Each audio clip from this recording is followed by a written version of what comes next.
Hi, good morning. Welcome to my channel again. This is me, Neha. Today we are going to start with real numbers and decimal expression. Okay, as I told you what are real numbers in my previous video, right? So real number is a mixture of irrational and rational numbers. It's called real numbers. अब सीखते हैं कि decimal expression क्या होता है. Decimal expression का मतलब क्या है? कोई भी नंबर आपके पास इस तरीके से लिखा है तो ये डेसिमल एक्सप्रेशन है, ठीक है. लेकिन इसको रैशनल नंबर में या नंबर सिस्टम में हम इसको फाइंड कैसे करते हैं? फॉर एग्जांपल, अगर मेरे पास ये 5.3 लिखा है, 5.3 के ऊपर ये बार लगा हुआ है, दैट मीन्स ये 5.333 इस टाइप का नंबर होगा, ठीक है. जैसे कि हम सब जानते हैं कि जब ये कोई भी नंबर रिपीट होता है तो हम इसके ऊपर एक बार लगा देते हैं, ठीक है. एक चीज़ मैं आपको सिखाती हूँ कि हम लोग नंबर सिस्टम के अंदर दो चीज़ सीखते हैं.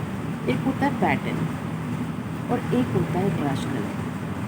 ठीक है. पैटर्न जो नॉर्मल होता है, जैसे आपके पास लिखा है 1.84, इसको सॉल्व करने के लिए हम 1.84 के बाद पॉइंट रिमूव करते हैं और जितनी डिजिट्स पॉइंट के बाद दिए ना उसमें हम ज़ीरो लगाते हैं, उतने ही ज़ीरो. बट रैशनल में हम लिखते हैं P/Q के फॉर्म में. जिसे हम कैसे लिखेंगे? अगर मेरे पास 1.84 है तो पॉइंट के बाद जितनी डिजिट्स है ना, मैं उतने ही नीचे 9 लगा दूँगी और पॉइंट रिमूव कर दूँगी, ठीक है. रैशनल में ऐसे सॉल्व करते हैं. मतलब पॉइंट के बाद जितने भी डिजिट्स हैं, अगर पॉइंट के बाद 1.2 लिखा है, इसका बाद इस तरीके से आएगा, ठीक है. इस तरीके से आएगा. और ज़रूरी नहीं है कोई भी नंबर आप ले सकते हो, आप इस तरीके से भी लिख सकते हो. तो आपके पास पॉइंट ऐसे जाएगा, ठीक है. और हाँ, इसके ऊपर बार होता है always it will become a bar. इसका मतलब क्या है? ये क्वेश्चन इस तरीके से लिखा है, ठीक है. तो जितने पॉइंट के बाद डिजिट्स हैं उन पर बार है, आपको उतने ही 9 पुट करना है. चलिए एक क्वेश्चन सॉल्व करते हैं according to number system. For example, आपके पास एक डिजिट है 0.3. अब 0.3 है तो पॉइंट के बाद कितनी डिजिट है? एक ही डिजिट है. तो हम इसको कैसे लिख सकते हैं? इसका 3/9, ये बार है, ठीक है. पॉइंट के बाद जितनी डिजिट्स उसके ऊपर अगर बार है उतने ही 9 आए. अब हम इसको करेंगे कैसे?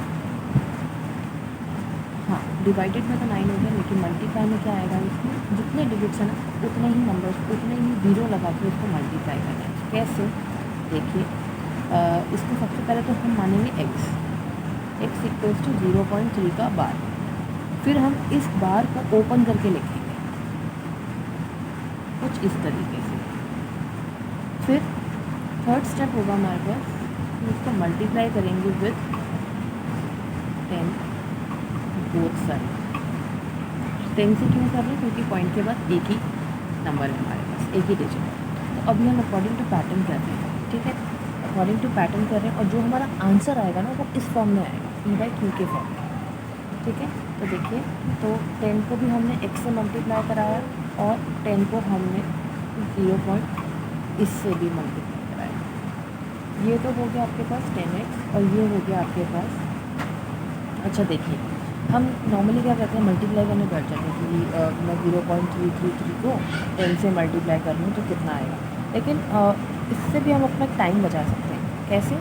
जितने ज़ीरो यहाँ पर है ना उतने ही पॉइंट के बाद वो डिजिट आगे बढ़ जाएगी. मतलब जैसे पॉइंट यहाँ लिखा है, यहाँ एक ज़ीरो है तो ये पॉइंट एक नंबर आगे बढ़ जाएगा, यहाँ आ जाएगा. तो आपका आंसर कुछ इस तरीके से आएगा,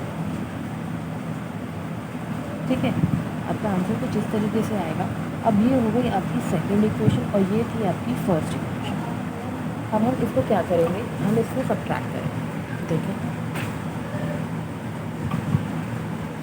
subtract one equation from second. आपकी सेकेंड इक्वेशन है 10x equals to 3.3333 and so on. और फर्स्ट क्या है? इस तरीके से, ठीक है. आप इसको करेंगे माइनस, ये आ गया आपके पास 9x इक्वल्स टू 3 और ये 0 0 0 हो गया. अब जो 0 0 हो गया इसकी तो कोई वैल्यू नहीं है, तो हम इसको ऐसे भी लिख सकते हैं. तो x इज़ 3/9. हमें यही चाहिए था और मैंने आपको बताया था कि पॉइंट के बाद जितनी डिजिट्स हैं उस पर बार है, नीचे उतना ही 9 आ जाएगा. अब मेरे पास ये वैल्यू यहाँ पर आ चुकी है, ठीक है. हाँ, तो कोई भी डिजिट आपके पास दे रखा है. फॉर एग्जांपल आपके पास लिखा है 5.27 का बार. तो हम इसको नॉर्मली कैसे लिखेंगे? 2 9 आ जाएंगे क्योंकि पॉइंट के बाद 2 डिजिट है और उन पर बार है। अब मैं इसको आपको सॉल्व करके दिखाती हूँ, इसको सॉल्व कैसे करना है। ठीक है, अभी तक हमने पहले 0 लिया था, अब हम कोई डिजिट ले रहे हैं।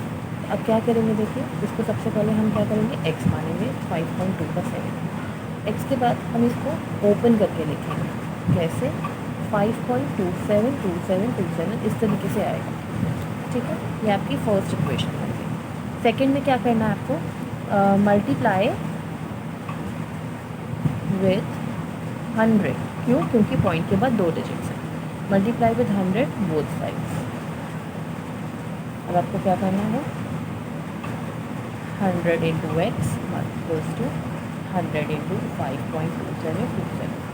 ठीक है, तो आपका आंसर कुछ इस तरीके से आएगा। अभी देखिए, अब यहाँ 2 ज़ीरोज़ हैं, मैंने आपको बताया पॉइंट के बाद उतनी डिजिट आगे चला जाता है वो पॉइंट, तो जितने ज़ीरो हैं पॉइंट को उतना आगे ले जाओ, 1 2 पॉइंट आपका यहाँ लग जाएगा। तो आपका आंसर कुछ इस तरीके से आएगा। ठीक है, अब आपकी ये हो गई second equation. Now subtract 1 from second. क्या कैसे लिखना है आपको, 100x equals to 527.2727 minus x equals to 5.2727। ठीक है, इस तरीके से हम करेंगे। अब ये तो हमारे 4 ज़ीरोज़ आ गए, 0.5 में से 7 गया 2, this is 2 and this is 2। ठीक है,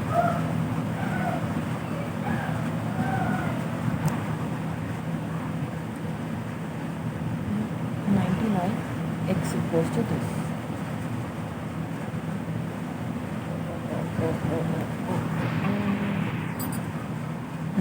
ठीक है, तो इस तरीके से हमारा एक आंसर आया। अब आप कहोगे मैम ये तो 522/99 है और आपने कहा था कि ये आंसर आएगा।